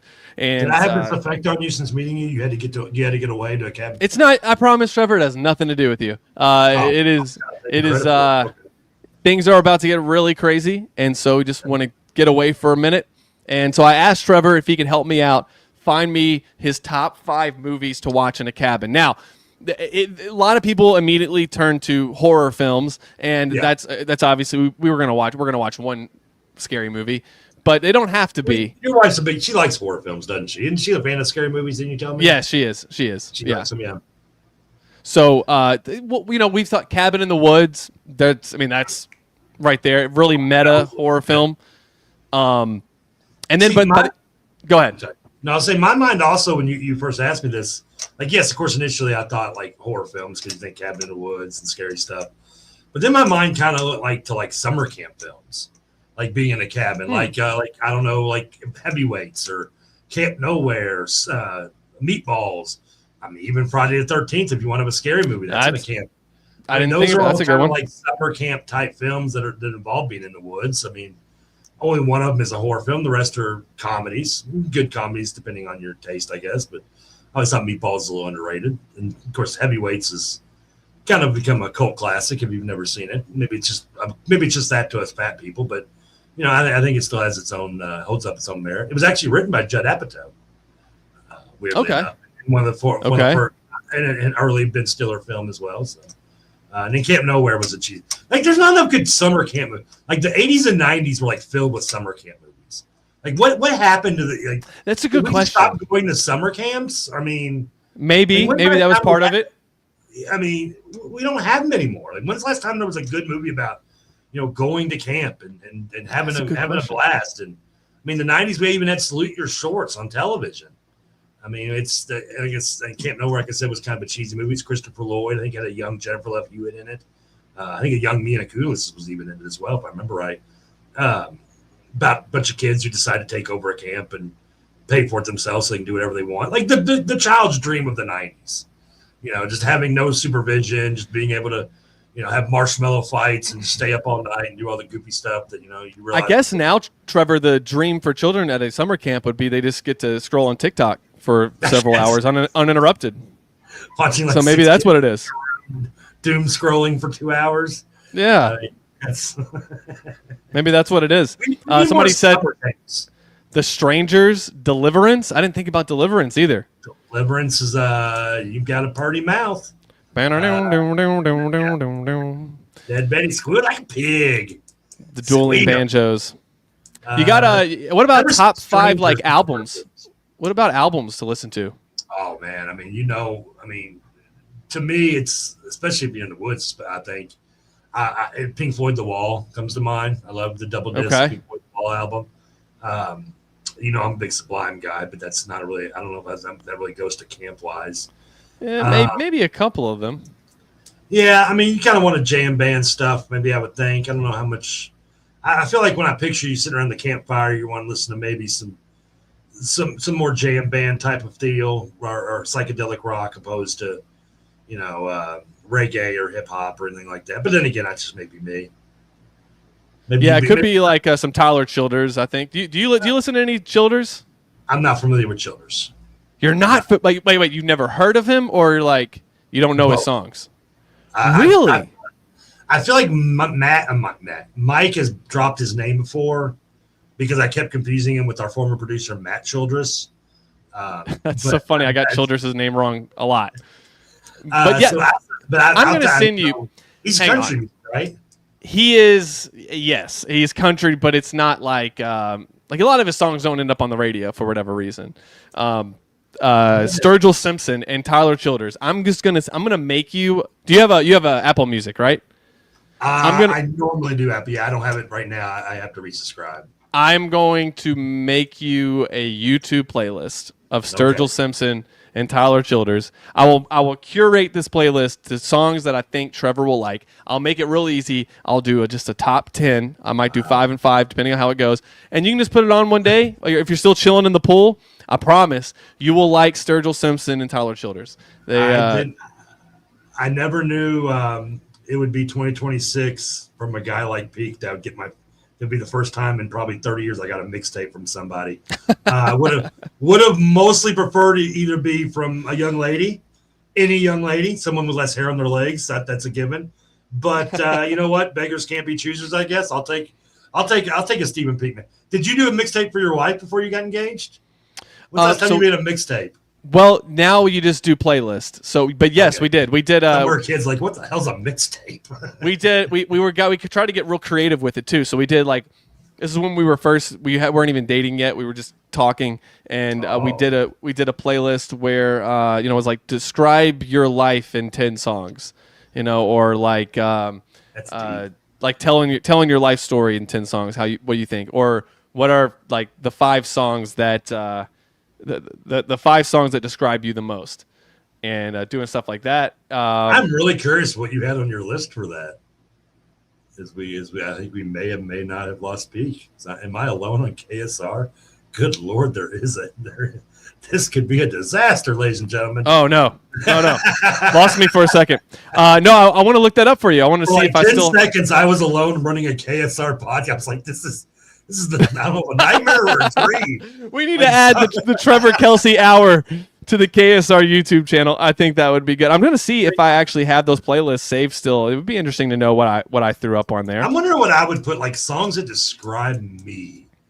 Like I don't even know where I would go with that. I mean, that's because usually when I did a mixtape, I'd always go with I don't want to say the sentimental songs, but the love, I throw some Babyface on there, maybe a little Keith Sweat, Al Green, things that could set the mood a little bit. Maybe a little Tony in there. Yes, obviously, and you can tell my age since everything I've mentioned has not been relevant since '95, which is about the last time I think I made a mixed CD or mixtape for somebody. So yeah, I'd be curious. I had to think about that one hard. Now with the movie list, like I almost feel like it's like I said, you compared it to, the desert island question. What 5 movies would you take if you're stranded on an island, so to speak? Yeah. I mean, you got to go with things you could watch over and over. Mm-hmm. I don't know where. I mean, I'd like movies like an Almost Famous is a movie I love so much. I could probably watch it over and over. American Beauty as well, even though Kevin Spacey doesn't have the great reputation anymore. I mean, anything Kevin Smith, anything Quentin Tarantino, I'll watch over and over except for Kill Bill. Not a fan. I'm trying to think of it. It had to be maybe take a trilogy if you haven't seen something, like if you've never watched. I don't know, maybe take the Godfather 1, 2, and 3, and you could probably use the whole trip to watch that. Those are long, so yeah, that's true. Jacob's a big fan. Captain Crash 21 said, "Whenever I go out into the woods, I always listen to a Native American musician named Bill Miller. He's so good."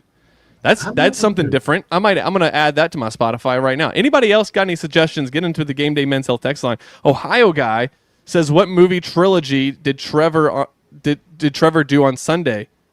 I didn't. I was sick. I wish I could. Oh yeah. If I had been well, I don't know what I would have watched. I know somebody, it may have been an Ohio guy, suggested Indiana Jones trilogy again, which I've seen and enjoyed, at least up to the Last Crusade. Anything past that I won't watch. But nobody says Cabin Fever. That's cabin related. The Great Outdoors. I think you suggested that one. And Saving Silverman. The Great Outdoors. That's not a cabin movie though, or outdoor movie, is it? I think he's just saying like kind of what we're saying. I do love Saving. Pick some movies that you could watch. Yeah. And I am a fan of that movie though. I mean Neil Diamond. I love those Saving Silverman. One of my favorite Jack Black movies. Oh, Have you seen it? No. Oh, is it worth it? We'll see it. Oh yeah, it's good comedy. Very good. It's the story of the kid bangs the pie in American Pie. Okay. Yeah. He falls in love with a hot girl who just takes him away from his friends, which is Steve Zahn and Jack Black, and they feel like she's no good for him, which she kind of isn't. Amanda Peet, I believe, is the actress, and there was just the shenanigans, proceed from there. And I think it's a pretty fun movie. I'd give it a recommendation. Out of a comedy, I'd just give it an 8. There is some news. Otis Hudson is on the YouTube chat is helping us out here. Jackson Kohler did enter the portal. I saw that news. I have not seen the other one that he posted here. Xavier Lee. So following that California injunction, it looks like the other interesting thing is I kind of assumed that Jackson Kohler is just automatically going to be a BYU player, but he says he's listed these 4 schools that he's actually okay. So yeah, 4 schools: Kansas, Kentucky, Louisville, BYU. Now we've all heard that BYU seems to be the heavy favorite, but we'll see if that ends up playing out. Are you excited? Jackson Kohler going to be a card, Trevor Kelsey? Nah, I don't expect him to be. I don't expect him to be anywhere, like you said, but BYU. I mean, it's kind of like with Mark Mitchell going. I mean, pretty much a lock for Kentucky. It's just a matter of semantics of getting it legal. I don't really foresee Louisville doing. I know they have, I believe, 2 roster spots open, if not 1. I can't remember, can't keep track sometimes of it, but I know they had at least 1, if not 2, open still. Post, I want to call him Bello Trimble, because the Seth Trimble addition. Listen, I think I can't. I know there's I love when people always bring up, you can't afford this. Louisville's money out of money. There's always money available. There's one thing I'll never worry about when it comes to U of L and UK. They will always find the money. Yeah, we got this guy. If you can give us just a little bit more, we'll have him. They will always find the money some way or another, ethically correct or not. It doesn't matter. The money will be found. That's something I don't think either program ever has to worry about at any time. I loved hearing that from Kentucky fans talking trash to Louisville for several years. You can't get rid of Kenny Payne. You can't afford the bot. We will afford it. We will find a way, and so will Kentucky in certain situations. That being said, I shouldn't say that Louisville doesn't have the cash to maybe go after a guy like him, but you just don't think they're going to. They're not going to. Yeah, they don't. And BYU can actually outbid both of us. So at this point, they're not. It's not worth the juice. Is not worth the squeeze, at least for that. Yeah, Ohio guy says, I didn't suggest Indiana Jones. I can watch all 3 Rush Hour movies over and over. Nobody says, he wants to know what he thought The Great Outdoors was John Candy. It was. Okay, all right. Yeah. Robert says, sorry, go ahead. No, it's John Candy and Dan Aykroyd. Okay. When he eats his 72-ounce steak.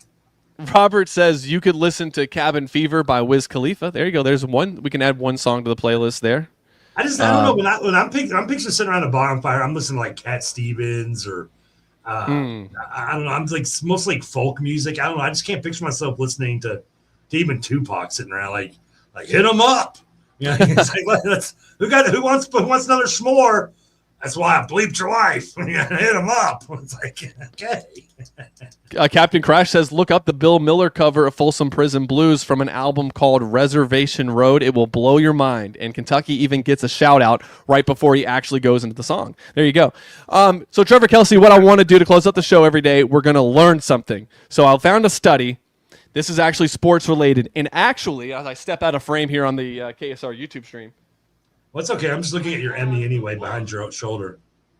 That backs up this study. Now, the study says that baseball's star hitters now strike out more with robot umpires. They actually did this study in Korea. I don't think it was North Korea, so I'm pretty sure it was South Korea. You're talking about the ABS or whatever it's called, right? Yes. So in this book right here is called Scorecasting. And it's called The Hidden Influence Behind How Sports Are Played and How Games Are Won. It is so interesting because what they talk about is what the study found, and that is that star players get a bigger strike zone. And if you are in an 0-2 count, the strike zone shrinks. If you are in a 3-0 count, the strike zone widens. But with ABS, it doesn't do that. So they're finding that the star players are no longer their walks are way down, and their strikeouts are going up. That's a lack of discipline in the hitter, isn't it? No, it is. But the point is that historically, better players got a smaller strike zone. Okay. The umpires all just like, oh, this guy's really good. I'm not ringing him up. For this, I always just looked at it as the fact that pitchers weren't going to throw anything worth hitting, and if you're not going to swing out of the zone at it, then you get walked. So that has been part of the argument that they pitch around those guys. But that's actually not true. So what these guys did in this book is they went and looked at the pitch placement and everything correlated with that, and looked at who's benefiting from this. It's the No, I was just reading the comment down there from Jason. We'll pull this one up. Like you're pausing for dramatic effect. I mean, sorry. Yeah, no, I'll read that. I'll read that for the people on air in a second. I thought that got me to pause for a quick second. No, but so like basically they're not able to cheat. Better players can't cheat now. Well, is it cheating by taking 4 balls? It's not. They're not cheating, but the umpires are assisting them in cheating a little bit. Possibly. I mean, it's no different than NBA players getting calls, though, right? I mean, is it really? I mean, any much different than same thing? They talk about that on here too, about how star players don't get called for carries in basketball. They don't get called for traveling if it's a block charge and it's LeBron James going up against somebody that you don't really know. LeBron James is going to benefit from that call. But what the ABS, because it's not. Like it's either a ball or a strike. It's objective. It's not subjective, and because of that, they're finding that there's less of an advantage for star players, which is good, right? Or is it bad? Yeah, no, it's good. I mean, it should be uneven. If you're a star player, you shouldn't need being helped out, right? That's a good point. Listen, I mean, I when it comes to at least, but baseball, nobody wants to watch the star player get rung up on a pitch on the black, though. No, they probably don't really want to watch Tony Gwynn or star players get walked either, as much as they kind of do. I mean, I don't think anybody during the early 2000s was paying thousands of dollars for tickets to watch Barry Bonds walk 4 times, and they wanted to see a home run. But it's and with the NBA, I think the one exception to that rule would be maybe the NFL, because short of like, maybe protecting the quarterback it would be a lame, call or a lame, roughing the passer call.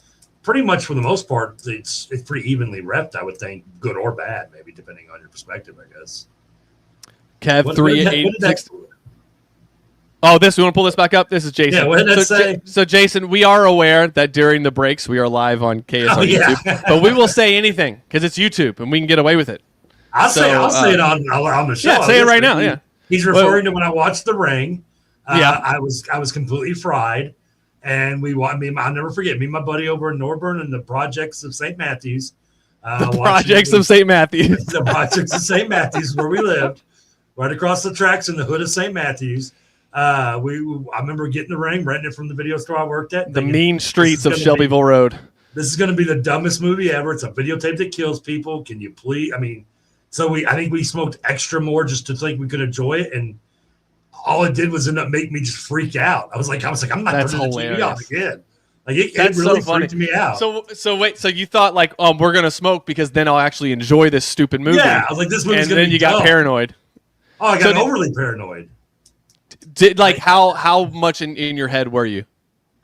Oh, big time. Like I'm not like I don't think I watched that movie for like a couple weeks. I was like, this is trippy. Like at the time. Did you finish the movie? Did you all have to turn it off? Yeah. No, I finished the movie. Okay. But I never did watch the sequel. I don't know. Maybe I should, or maybe I just don't want to because it would ruin it for me. But I'm not one that really loves a lot of thrillers and horror movies. It's not my genre, which is weird because it's the most popular thing right now. But the few and far between I do enjoy, and that is definitely one of them. My favorite's still The Shining, though. I mean, I just love The Shining. Yeah. The made-for-TV version or the original? The Jack Nicholson, yeah. Which is weird because it's really so much different than the actual book. I'm assuming you've read the book. Yeah, I did. There's if you didn't do that though, movies would all be 5 hours long. Yeah, and there was different. I mean, I know some of the changes they did I was okay with, but that's one of the few. I think there's maybe like 7 books I've read in my life, and it's one of them. Huh. Most of them are I'll find another book that I think you'll like. I'll give you a playlist and a book recommendation before next. I'm gonna start it next week. I can't. I have too much ADHD, or I don't know. I lose track. I always forget what they tell me I have because I draw off. Because I can't pay attention. I'm the kind of guy that when I read a book, like I have to read a page like 4 times. It's like I get that. I don't know if it's dyslexia or what. I mean, I come from there where we didn't diagnose kids with that. We just gave them sugar in a straw and told them to go outside and play. Is that what they did? Yeah. Here's a pixie stick. Come deal with it. Yeah. Some salt and MSG and caffeine. Pretty much, yeah. Now don't annoy us. Trying to watch Golden Girls over here, damn it. Real quick. We already at the end of the show. I was gonna ask for an opinion about something, but I will save it for tomorrow. Now, Coach Ty is going to be on here with you tomorrow. Okay. I'm going to try to get on here for the second hour, but we'll be in Lexington doing 11 personnel stuff. So if I don't get to talk to you tomorrow, I will on Thursday for trivia. So look for that. And Trevor, I appreciate you. Ty show tomorrow. That could be interesting. It could be. Last time I really personal life a little more. I know I enjoyed it last time. I couldn't tell if he was getting annoyed by you kind of like grilling him a little bit more about it. But he seemed fine. Most people are, but it's okay. I'm used to it. It's good radio. I'll listen to it tomorrow. And then see you Thursday for some trivia. For Zack Geoghegan, for Brandon Ramsey, Nick Roush, Trevor Kelsey, I'm Stephen Peake. This has been Kentucky Roll Call on Big X Sports Radio. We will see you tomorrow.